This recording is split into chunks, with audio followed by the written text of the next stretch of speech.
Friends, welcome to my channel history मंत्रा।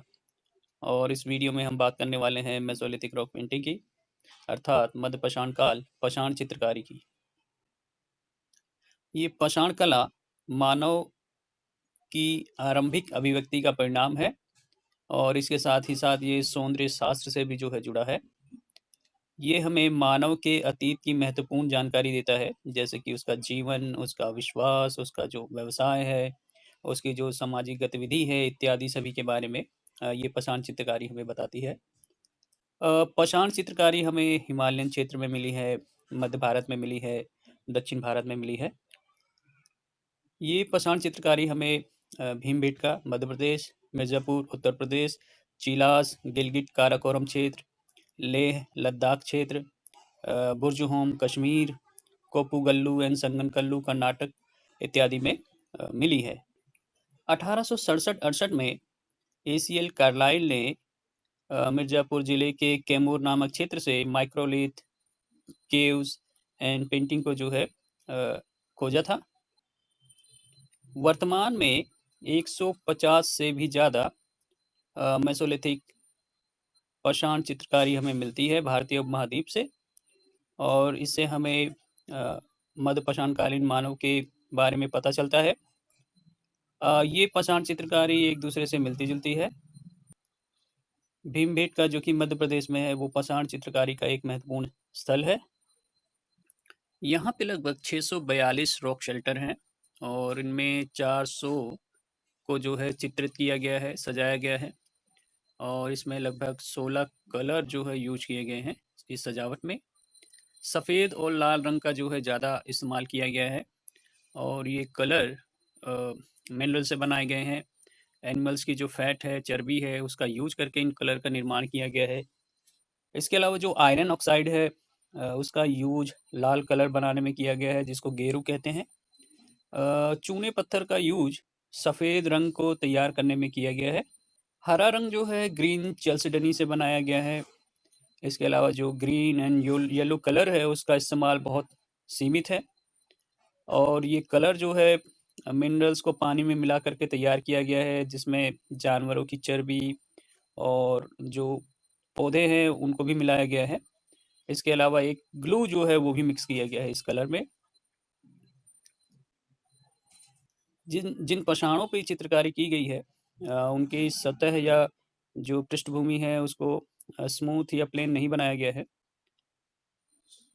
कुछ painting जो है एक रंग की है, कुछ बहुरंगी पेंटिंग जो है हमें मध्य पाषाणकालीन चित्रकारी से मिलती है। पेंटिंग ब्रश को बनाने के लिए लकड़ी की डंडियाँ, सिल्क कॉटन एंड एनिमल फर का यूज किया गया है।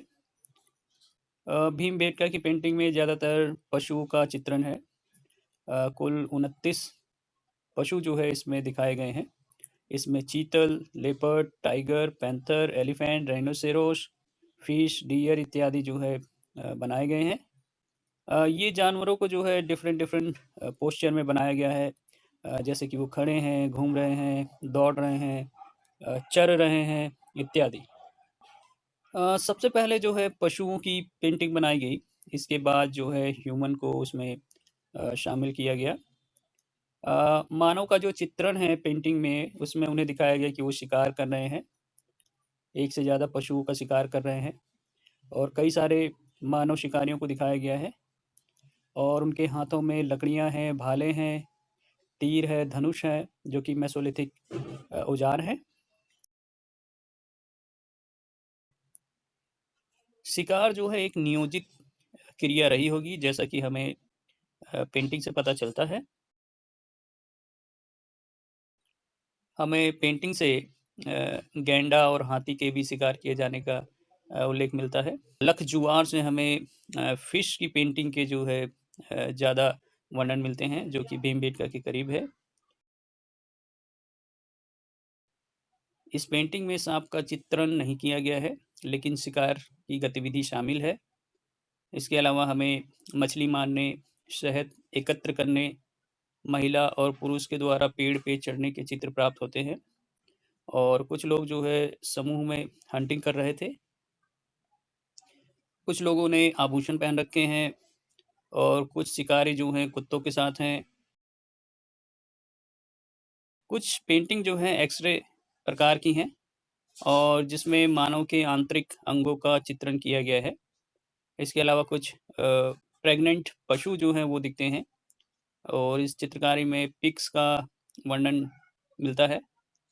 महिला, पुरुष, वृद्ध और बच्चों का भी जो है पेंटिंग में जो है चित्रण किया गया है। महिलाओं का चित्रण जो है वो माचिस की तीलियों की तरीके से किया गया है। महिलाओं ने पत्तों जैसा या शॉल जैसा कुछ जो है वस्त्र पहन रखा है और कुछ ने जो है मास्क पहन रखे हैं और मास्क पहन कर के वो नाच रहे हैं।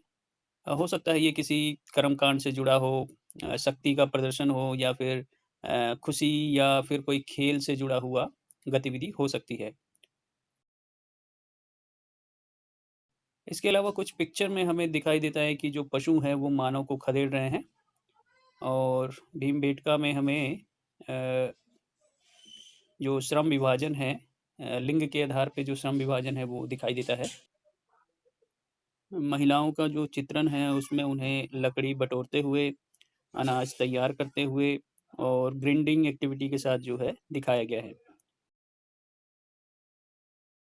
और इस पेंटिंग में टोकरी का उल्लेख है, लेकिन हमें मृदभान जो है नहीं दिखता है।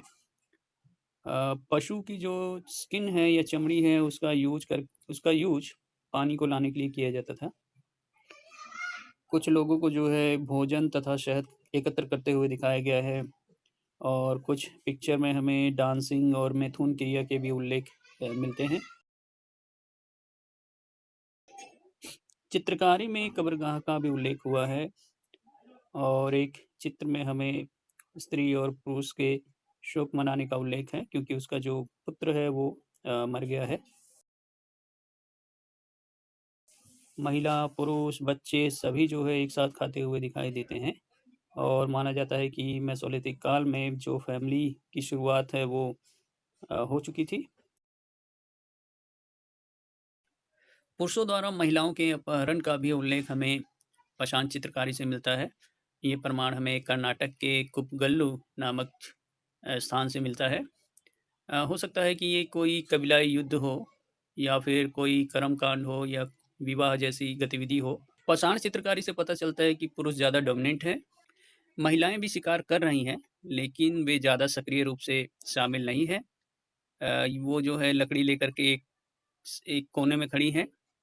महिलाओं का जो चित्रण है उसमें उन्हें वेजिटेबल एंड फूड एकत्र करते हुए दिखाया गया है। वे मछलियाँ और चूहे पकड़ रही हैं और इसके अलावा वो जांत या क्वेन जो है उस पे काम करते हुए दिखाई गई हैं।